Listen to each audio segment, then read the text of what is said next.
अपने इष्ट को प्रणाम करता हूँ, अपने दर्शकों को प्रणाम करता हूँ। देखिए, मैंने शुरू किया है भाग्य के ऊपर। भाग्य एक बहुत ही बड़ा सब्जेक्ट है, बड़ा विषय है। इसको कंटिन्यू करते हैं। जैसे कल मैंने बात की थी भाग्य के बारे में कि मेष लगन में भाग्य नवम भाव में हो, कहाँ जाके बैठेगा, क्या फल देगा, क्या हम भाग्य को बदल सकते हैं। कुछ इंक्वायरीज मेरे पास आई हैं इस तरह की, बहुत सारे क्लाइंट्स ने पूछा है कि सर क्या हम भाग्य को बदल सकते हैं, क्या कोई परिवर्तन भाग्य में लाया जा सकता है। जब प्रभु ने, ईश्वर ने सृष्टि का निर्माण किया और इंसान की उत्पत्ति की, तो इंसान ने पूछा कि प्रभु मुझसे कुछ गलतियां भी होंगी। तो भगवान ने कहा कि तू मुझसे माफ़ी मांगता रहना, मैं तुझे माफ़ करूंगा।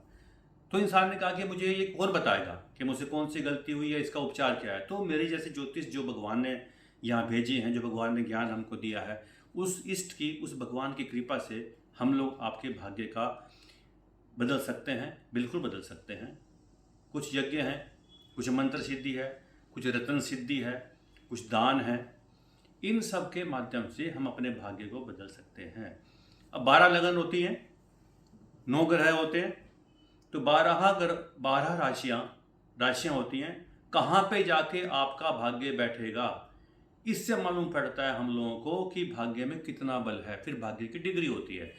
अब मान लीजिए, जैसे मैंने कल बात की मेष लगन की, तो नवम भाग्य आपको समझाने के लिए बता रहा हूँ कि नवम घर का बृहस्पति कहाँ गया। अगर छठे घर में मानो चला गया, अब छठा घर चिंता और रोग का है, तो चिंता और रोग बढ़ाएगा, चिंता भी देगा, रोग भी देगा। आपका सारा पैसा, सारा भाग्य हॉस्पिटल में ही गुजरेगा, या परिवार में से कोई आपका मेंबर, कोई सदस्य चिंता रोग से ग्रसित हो सकता है। उस रोग से हटने के लिए उसका जो उपचार है, जो रेमेडीज है, वो हमें करनी पड़ेगी। तो यहाँ पे बृहस्पति को बल देना पड़ेगा। हर राशि पे ये ग्रह बदल जाएगा, गुरुदेव बृहस्पति देवता बदल जाएंगे। हर एक का भाग्य बदल सकते हैं उसके जन्म कुंडली को देखकर। अब जन्म कुंडली में जो भी लगन होगा, उस लगन के हिसाब से आपका भाग्य का जो ग्रह है वो बदल जाएगा। अब मंगल बदलेगा तो मंगल का उपाय, बुध बदलेगा तो बुध का उपाय, शुक्र बदलेंगे शुक्र का उपाय, शनि बदलेंगे शनि का उपाय, राहु केतु बैठेंगे उनका उपाय, सूर्य हैं तो सूर्य का उपाय। इन 9 ग्रहों का उपाय करके हम अपने भाग्य को बढ़ा सकते हैं। अब डिग्री से क्या मालूम पड़ता है, अगर छठे घर में भाग्य चला गया तो डिग्री अगर बड़ी होगी, बहुत बड़ी होगी, तो मृत अवस्था में आ गया, वहाँ पे अलग रेमेडीज होगी। अगर छोटी डिग्री है, अलग रेमेडीज होंगी।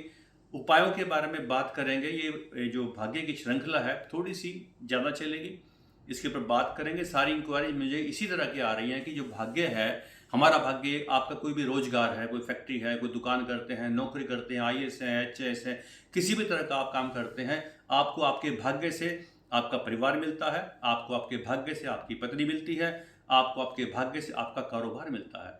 अगर हम गलत कारोबार पकड़ लें, जैसे कि आजकल अप्रैल मई जून का मौसम आ गया है, तो आजकल बच्चे एडमिशन लेते हैं, तो बहुत सारे पेरेंट्स मेरे पास आते हैं पूछने के लिए कि बच्चे को क्या दिलाएं, मतलब कि साइंस दिलाएं, मैथ्स दिलाएं, कॉमर्स दिलाएं, आर्ट्स दिलाएं। तो भाग्य को देख कर बच्चे के और उसके एजुकेशन की सिस्टम देख के हम बताते हैं कि इसको इस फील्ड में भेजिए।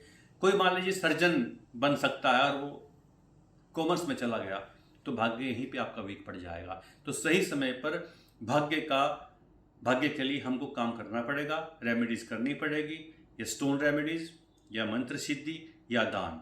तो आगे भी इसी श्रृंखला में भाग्य को जारी करेंगे। आप अपनी इंक्वायरीज मुझे नीचे दिए गए नंबर पर अपनी इंक्वायरीज के लिए मुझे फ़ोन कर सकते हैं, मुझसे बात कर सकते हैं। धन्यवाद।